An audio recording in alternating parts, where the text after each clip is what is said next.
하나님의 말씀 마가복음 1장 4절 5절 두 절만 보겠습니다. 마가복음 1장 4절로 5절입니다. 세례 요한이 이르러 광야에서 죄 사함을 받게 하는 회개의 세례를 전파하니 온 유대 지방과 예루살렘 사람이 다 나아가 자기 죄를 자복하고 요단강에서 그에게 세례를 받더라. 아멘. 아멘. 오늘은 마가복음 1장 4절로 5절에 있는 말씀을 통해서 세례라는 제목으로 잠시 은혜를 나눌까 합니다. 세례라고 하면 제일 첫 번째 떠오르는 게 오늘 본문의 말씀같이 세례 요한이 떠오르지요. 세례 요한. 그 다음에 또 두 번째 세례가 있습니다. 두 번째 세례는 주 예수의 이름의 세례가 있습니다. 예수님의 이름의 세례. 그 다음에 또 세 번째는 성령의 세례가 있습니다. 그래서 오늘은 물세례, 주 예수의 이름의 세례, 성령의 세례에 대해서 잠시 한번 정의를 정해볼까 이렇게 생각을 해봅니다.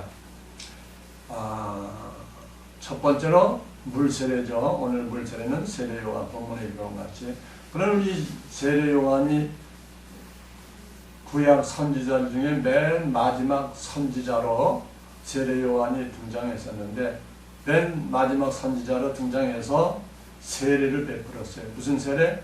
죄 사함을 받게 하는 회개의 세례를 베풀었다라고 이렇게 본문에서 말씀을 하고 있습니다. 그런 세례 요한 이전 시대에는 어떤 세례가 있었나요? 대제사장들이 1년에 한 번씩 짐승의 피로 죄를 씻는 그런 의례가 있었죠. 의식이 있었습니다. 이것이 바로 세례인가 이렇게 세례가 아닌가 이렇게 생각을 해보며 그 다음에 이제 마지막에 우리 주님이 오실 때 가까우니까 세례 요한을 통해서 물로 세례를 주는 것이 이제 나타난 것을 볼 수가 있습니다. 물 세례는 뭐예요? 율법의 종들이 전했다라는 것입니다. 율법의 종. 세례 요한도 율법의 종 선지자 아닙니까? 그러니까 이 세례는 율법의 종들이 전했는데 이 전하는 것은 구원의 표인 그리스도의 말씀을 계시하고 있다라고 이렇게 말씀드릴 수 있습니다. 예수님이 오시기 전 물은 율법 아래 있기 때문에 복음을 증명해 주고 있다라고 이렇게 말씀드립니다.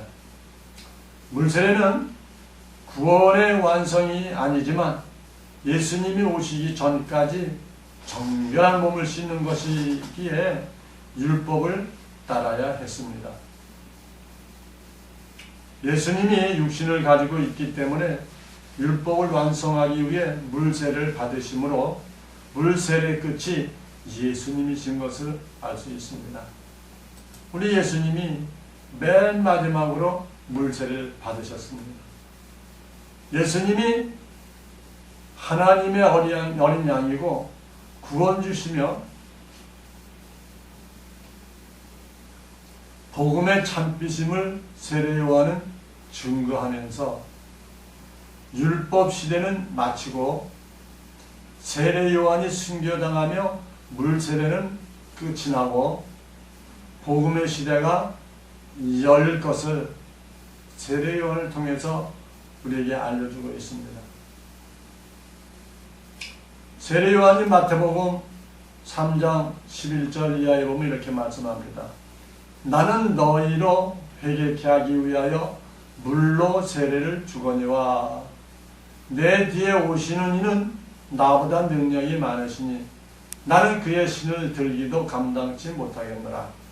그는 성령과 불로 너에게 세례를 주실 것이요 손에 키를 들고 자기의 타작마당을 정하게 하사 알곡은 모아 곡간에 들이고 쭉정이는 꺼지지 않는 불에 태우시리라 라고 이렇게 우리 예수님이 세례요한 자기 뒤에 오실 것을 이렇게 말씀을 하고 또 이렇게 선포를 하고 있는 것입니다. 그런데 그러고 난 후에 우리 예수님께서 마태복음 3장 13절에 보면은 이때에 예수께서 갈릴리로서 요단강에 이르러 요한에게 세례를 받으려 하신대. 요한이 말려 가로되 내가 당신에게 세례를 받아야 할 터인데 당신이 내게로 오시나이까? 예수께서 대답하여 가라사대 이제 허락하라. 우리가 이와 같이 하여 모든 의를 이루는 것이 합당하니라 하신대. 이에 요한이 허락하는지라. 예수께서 세례를 받으시고 곧 물에서 올라오실새 하늘이 열리고 하나님의 성령이 비둘기같이 내려 자기 위에 임하심을 보시더니 이렇게 말씀하고 있습니다. 여기 우리 예수님이 세례 요한에게 마지막으로 세례를 받으시고 물에서 올라오실 때 하늘이 열렸다. 하늘이 열리고 하나님의 성령이 비둘기같이 내려서 우리 예수님 위에 임하신 것을 이렇게 말씀하고 있는 것을 알 수 있습니다. 그러므로 물 세례는 죄를 회개케 하는 그 물 세례를 세례 요한이 준 것을 알 수가 있습니다.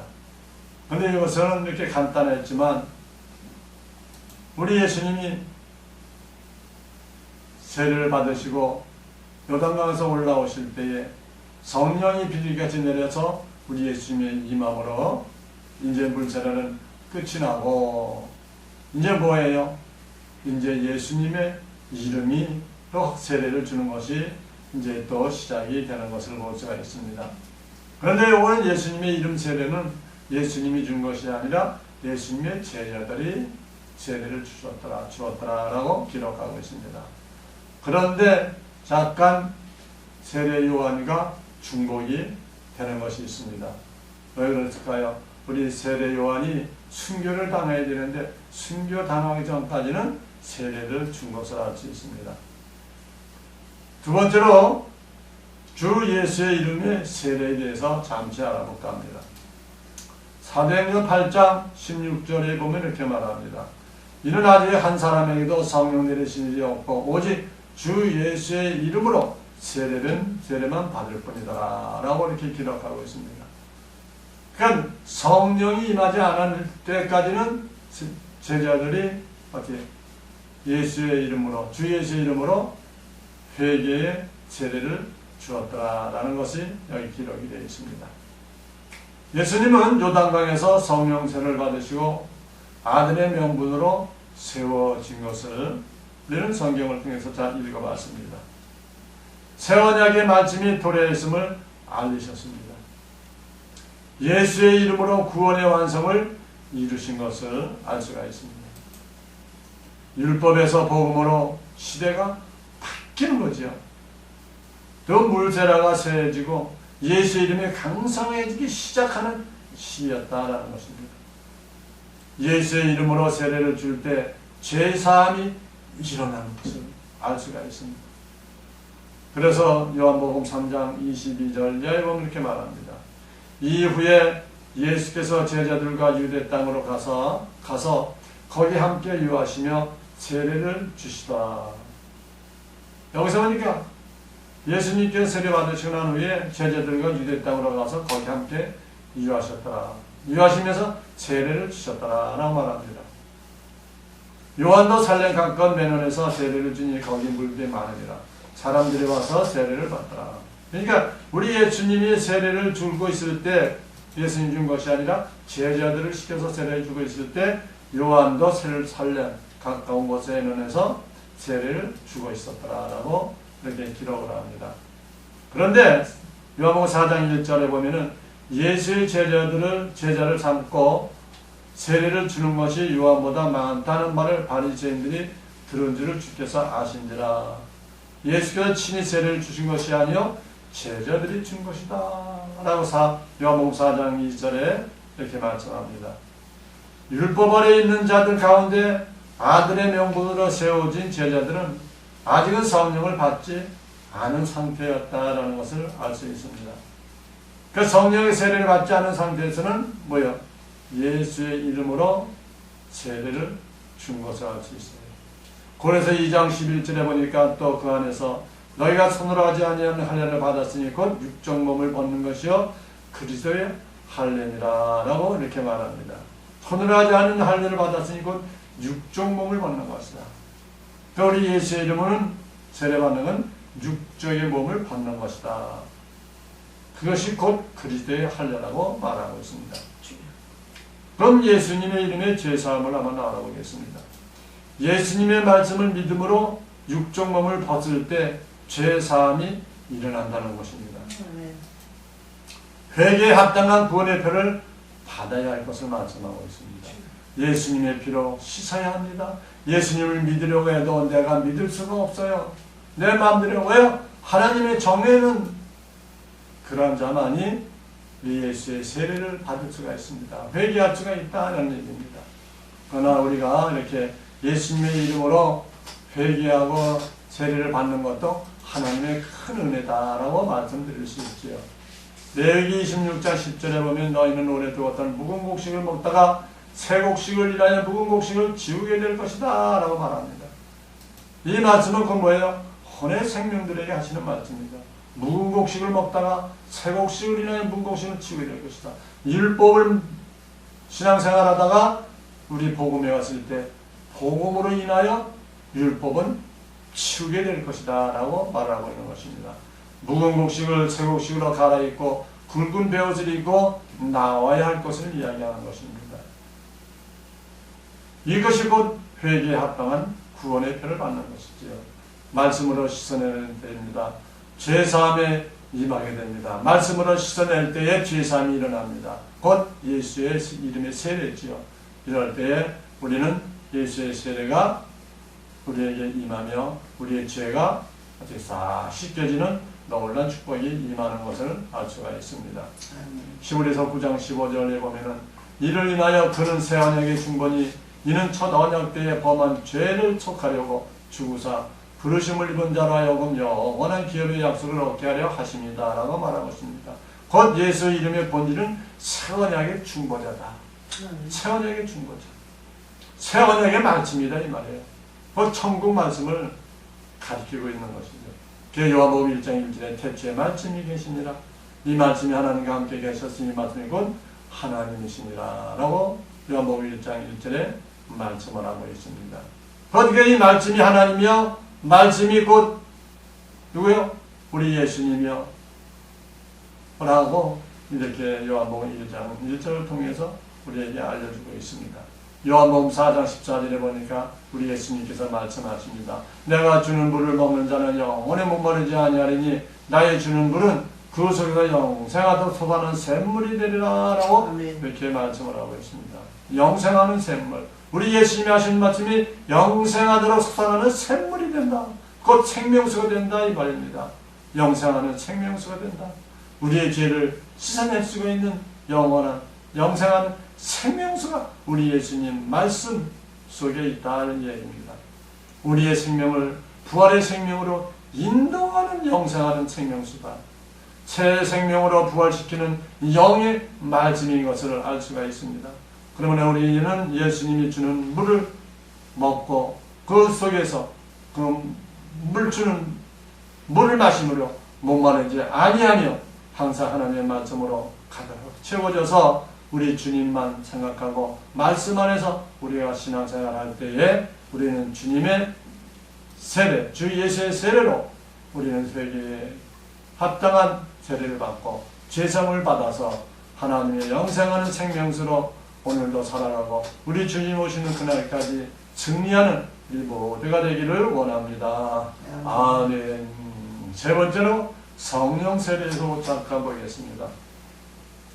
요한복음 20장 22절에 보면은 말씀을 하시고 저희를 향하사 24시에 가서 성령을 받으라 라고 말씀합니다. 우리 예수님이 성령을 받으라는 거예요.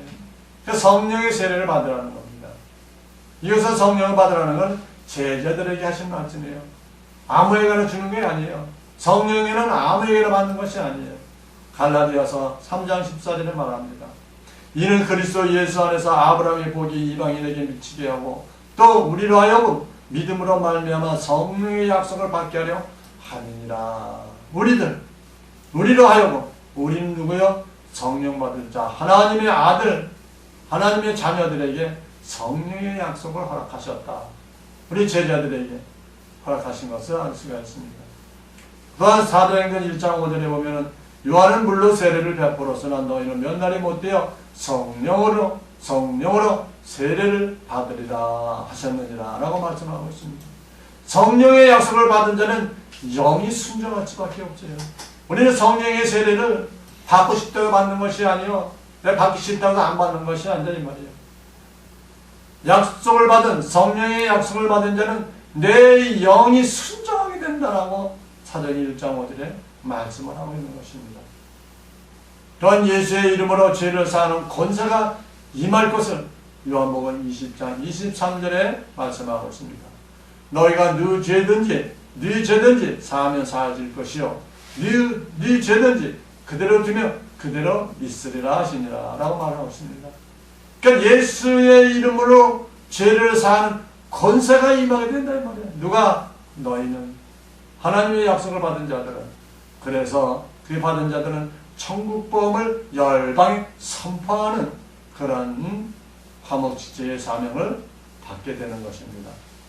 또한 성령이 임하면 묵은 곡식을 치우고 새 곡식으로 갈아입는 회개의 역사가 일어난다라고 요한복음 16장 13절에 말씀하고 있습니다. 그러나 진리의 성령이 오시면 그가 너희를 모든 진리 가운데로 인도하시니 그가 자유로 말하지 않고 모든 듣는 것을 말하시며 장래를 너에게 알리시리라 라고 너희 모든 진리 가운데로 인도해 주신다 이 말입니다. 진리가 뭐예요? 새곡식. 새곡식 진리지요. 묵은 곡식은 뭐예요? 율법이지요. 그러니까 성령이 임하면 율법은 치우고 새곡식 되는 복음으로 진리의 말씀으로 회개하고 회개의 역사가 일어나면서 하나님 말씀으로 진리의 말씀으로 바뀌어진다라고 이렇게 말씀하고 있는 것입니다. 또한 예수 이름으로 죄를 사하는 권세를 주신다라고 누가복음 24장 47절에 말씀을 하고 있습니다. 또 그의 이름으로 죄 사함을 얻게 하는 회개가 예루살렘으로부터 시작하여 모든 족속에 전파될 것이 기록되었다라고 누가복음 24장 47절의 말씀을, 그의 이름으로 죄 사함을 얻게 하는 회개, 이거는 권세, 하나님의 성령에 받고 하나님의 권세가 입혀진 자들에게 이것이 응하게 되는 거예요. 죄 사함을 얻게 하는 회개의 역사가 일어난다 이 말입니다. 곧 말씀의 역사가 일어난다는 거죠. 무슨 말씀? 성령의 말씀, 능력의 말씀이 일어난다고 말하는 것입니다. 사도행전 2장 4절에 말합니다. 자기가 다 성령의 충만을 받고 성령이 말하기 하심을 따라 다른 방언으로 말하기를 시작했다라고 사도행전 2장 4절에 말씀하고 있습니다. 이때 이후로부터 성령의 역사가 나타나는 것입니다. 누구에게? 하나님의 택한 자들에게 성령의 역사가 나타납니다. 그럼 성령의 세례란 무엇인가? 하나씩 한번 몇 가지로 생각해 보겠습니다. 하나님의 나라의 유업을 이룰 자라고 로마서 8장 17절에 말씀하고 있습니다. 자녀이면 또한 후사 곧 하나님의 후사요. 그리스도와 함께한 후사니 우리가 그와 함께 영광을 받기 위해 고난도 함께 받아야 될 것이다 라고 말하고 있습니다. 하나님 나라의 유업을 이을 자다 이 말이에요. 그런 자들은 하나님의 영광을 받기 위해서 고난도 함께 받아라. 화목지체의 사명을 받는다라고 이야기하고 있습니다. 또한 두 번째, 죄를 사하는 권세를 주신 것을 요한복음 20장 23절에 아까 말씀드렸습니다. 요한복음 20장 23절 너희가 네 죄를 사하면 사해질 것이다 라고 말씀하고 있습니다. 불의의 말씀을 선포하는 권세를 주실 것을 계시록 11장 5절에 말씀하고 있습니다. 만일 누구든지 저희를 해하고자 한즉 저희 입에서 불이 나서 그 원수를 소멸할지니 누구든지 해하려 하면 반드시 이와 같이 죽임을 당하리라 라고 불의 말씀을 선포하는 권세를 주실 것을 계시록 11장 5절에 말씀하고 있습니다. 또한 성령이 인칠 때 하나님의 자녀임을 알 수 있을 것을 에베소 1장 13절에 말씀하고 있습니다. 그 안에서 너희도 진리의 말씀 곧 너희의 구원의 복음을 듣고 그 안에서 또한 믿어 약속의 성령으로 인치심을 받았으니 약속의 성령의 인치심을 받았다라고 하나님의 자녀임을 증거해주고 있습니다. 약속의 성령의 인침을 받은 자들은 하나님의 자녀이다 이 말입니다. 아멘. 그러니까 우리는 성령을 받은 자들은 자부심을 가지고 나는 하나님의 자녀요, 하나님의 후사요, 우리 예수님의 신부다라는 것입니다. 그니 오늘도 말씀을 더 묵상해서 말씀을 가득 채우고 있을 때에 우리 주님이 공중 재림하실 때에 우리는 주님 품으로 주님의 예수님의 신부로 넉넉히 들어갈 줄로 믿습니다. 아멘. 또한 영광과 고난을 함께 받는 화목시의 사명자라고 로마서 8장 17절에 말씀을 하고 있지요. 자녀는 또한 후사 곧 하나님의 후사여 그리스도 함께하는 후사니 우리가 그와 함께 영광을 받기 위해 고난도 함께 받아야 될 것이다 라고 로마서 8장 17절에 말씀하고 있습니다. 고린도후서 5장 18절에 보면 또 모든 것이 하나님께로서 나나니 저가 그리스도로 말미암아 우리를 자기와 화목하게 하시고 또 우리에게 화목해 하는 직책을 주셨으니 라고 말하고 있습니다. 그 화목하는 직책을 주셨다는 거예요. 화목하는 직책이 뭐예요? 바로 이 진리의 말씀, 능력의 말씀, 생명의 말씀을 전해서 그 말씀을 듣고 주님 앞으로 돌아오게 되면 화목해진다 이 말입니다. 하나님의 자녀로 화목해진다는 거예요. 또 내 몸이 하나님이 받으시는 거룩한 산제사로 드려질 것을 로마서 12장 1절을 통해서 우리에게 알려주고 있습니다. 그러므로 형제들아 내가 하나님의 모든 자비하심으로 너희를 권하노니 너희 몸을 하나님이 기뻐하시는 거룩한 산제사로 드리라. 이는 너희 드릴 영적 예배니라 라고 말합니다. 산제사로 드리라. 아멘. 거룩한 산제사가 뭐예요? 내가 하면서 살아가면서 생활 속에서도 항상 말씀을 해서 살아가라 이 말이죠. 말씀으로 무장하며 말씀 안에서 성령의 인도를 받으며 살아갈 것을 이야기하고 있는 것입니다. 성령이 거하는 거룩해진다라고 성령이 거하는 자는 거룩해진다고 레위기 11장 45절에 말씀하고 있습니다. 나는 너희의 하나님이 되려고 너희를 애굽 땅에서 인도하여 낸 여호와라. 내가 거룩하니 너희도 거룩할지니라 라고 말하고 있습니다. 성령이 거하는 자는 거룩해질 수밖에 없어요.